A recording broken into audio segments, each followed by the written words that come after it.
You are kind, you are accommodating, yet you feel a strange lack of respect from others. It is not a coincidence, it is a consequence. Your instinct to be agreeable, to smooth over social friction, is being interpreted as a weakness. It is the hidden mistake that turns your best intentions into a social disadvantage.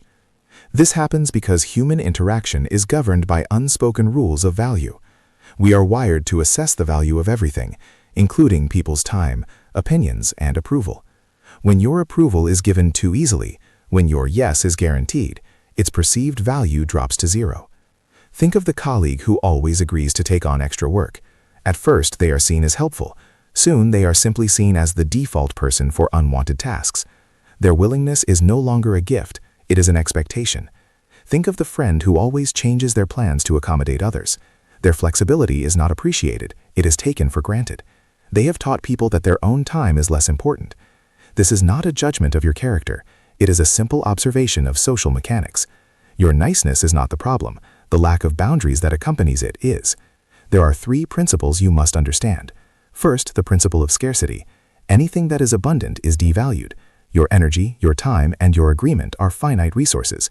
When you distribute them without discretion, you signal that they are worthless.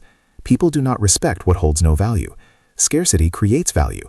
A strategic no is more powerful than 1,000 automatic yeses. It demonstrates that your time is a valuable commodity, and it forces others to recognize that. Second, the principle of friction. Respect is earned in moments of slight resistance. People subconsciously test the boundaries of those around them.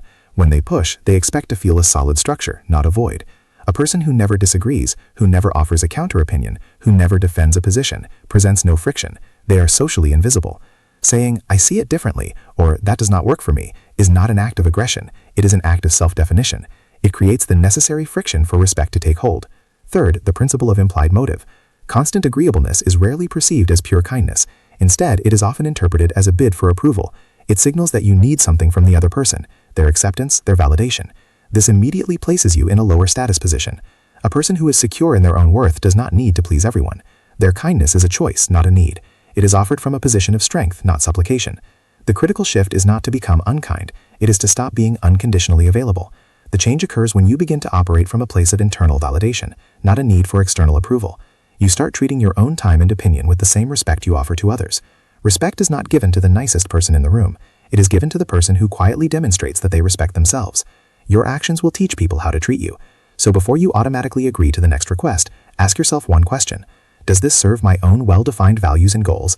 The answer will begin to recalibrate every relationship you have.